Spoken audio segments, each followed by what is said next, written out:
Como todos nós sabemos, as eleições aqui no Brasil são de 4 em 4 anos. E aí começa toda aquela bagunça, é carro para um lado, carro para o outro. Eu sou do partido tal, eu sou do partido B, partido C, é aquela confusão danada e acaba a gente ficando indeciso e nem sabendo em quem votar. Mas o mais interessante é que nós, como os brasileiros, temos o costume de votar para uma pessoa sem antes saber o que realmente ela quer fazer e qual é o intuito dela se vier a ser eleita.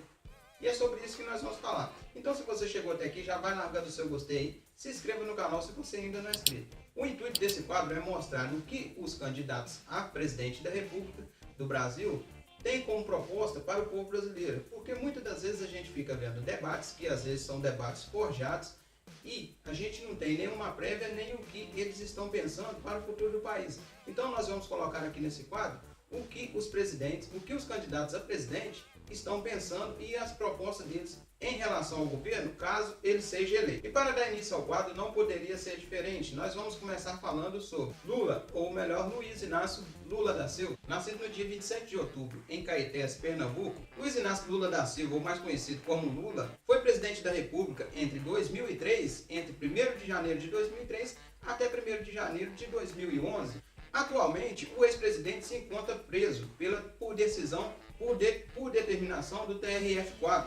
Mas o mais engraçado é que mesmo ainda preso, o ex-presidente da República, Lula, continua em primeiro lugar nas pesquisas de intenção de voto, mesmo sem saber se vai poder se eleger ou não, o que parece ser até um tanto interessante.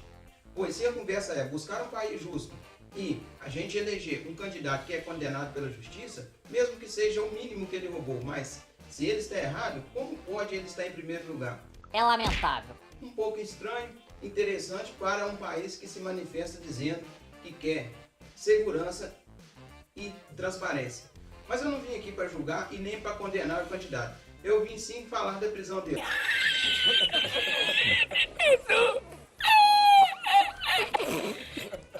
Quer dizer, falar da proposta que ele tem para o governo caso ele seja eleito nas urnas e seja liberado para assumir a presidência. Como principal ponto, logicamente, todos os candidatos que entram após o seu concorrente, o que eles fazem? Eles vão, com certeza, revogar as medidas criadas pelo antecessor ou pelo presidente que vai sair do cargo. E, logicamente, essa é a primeira proposta que o ex-presidente Lula e atual candidato vai querer fazer, revogar as medidas feitas pelo Michel Temer.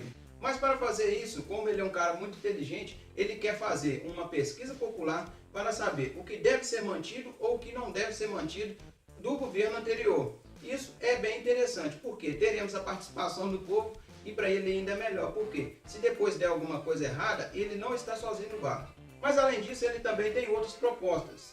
A criação do Fundo de Desenvolvimento e Emprego é bem interessante esse tipo de... Essa é uma maneira com que o governo arranja para estar levantando dinheiro por funfa, disponibilizando verba para manter o crescimento das empresas e automaticamente vai gerar mais emprego para a população. O que é importante porque o nível de desemprego no país tem aumentado a cada mês. Então realmente as empresas estão sofrendo com as altas cargas tributárias e com a dificuldade de comércio e com a dificuldade de negócios que estão acontecendo. A terceira proposta é o reajuste de 20% do programa Bolsa Família. Atualmente o Bolsa Família, dependendo da família, do nível de vida que a família vive, ele pode chegar até R$ 195.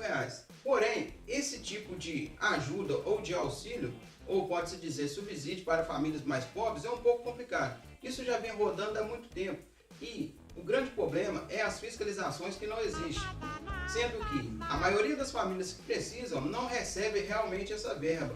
Elas são desviadas às vezes para famílias de deputados, famílias de prefeito, famílias de vereadores. E quem necessita realmente desse tipo de auxílio não consegue receber nenhum tostão qualquer. É lamentável. Outra coisa é o aumento do salário mínimo. Isso eu nem vou comentar muito, porque a maioria dos presidentes se falam em aumentar o salário mínimo. Mas, se você vai aumentar o salário mínimo, tem um grande problema. Não interessa a quantidade de vezes que o salário mínimo é aumentado, se ele vai passar de 900 para 1.000, de 1.000 para 1.500 ou de 1.500 para 15.000. Se não tiver o controle dos impostos e a maneira com que as cargas tributárias são colocadas nas mercadorias aqui no país, ou a maneira do jeito com que elas são compradas, por quanto mais você sobe o salário, mais as mercadorias vão subir. Então, automaticamente, o aumento acaba sendo ilusório e a população continua passando aperto do mesmo jeito. Isso a população média e de baixa renda, pois o alto escalão da sociedade brasileira acaba não sentindo essa diferença salarial. Outra proposta que o governo Lula gosta muito de trabalhar é a ampliação do crédito. Após o presidente Lula assumir em 2001, a população de média e baixa capacidade financeira tiveram acesso a diversas coisas, como carro, como a internet, computador e celulares de última geração, o que não acontecia. Mas esse tipo de projeto tem que se tomar cuidado porque precisa, primeiramente, educar a população a usar o dinheiro corretamente para depois sim soltar crédito. Hoje praticamente todo mundo tem acesso em crédito, mas automaticamente elevou o nível de inadimplência da população brasileira, o que não é uma coisa muito boa, pois gera desconforto para a população e problemas na economia por inadimplência. E por último, é a federalização do ensino médio. Outra proposta também bem interessante, pois com a federalização do ensino médio, talvez, eu digo talvez, possa ter sim uma melhora no ensino médio. Em teoria, chegaria mais recursos, melhores professores e melhoraria significativamente a estrutura de ensino. Esse método vem funcionando muito bem em países desenvolvidos, um deles é os Estados Unidos da América. Mas existe uma coisa para pensar neste tipo de projeto e nos projetos anteriores que eu disse, que é a fiscalização, para não haver desvio de verba. Porque se tiver o projeto, mas e ainda assim continuar o desvio de verba, não vai adiantar de nada, porque os recursos não chegarão aonde deveria chegar e não haverá desenvolvimento nenhum. Essas são as propostas apresentadas pelo candidato Luiz Inácio Lula da Silva. São propostas boas? São, mas nós temos um grande problema, que eu citei em todas as propostas, que é a fiscalização.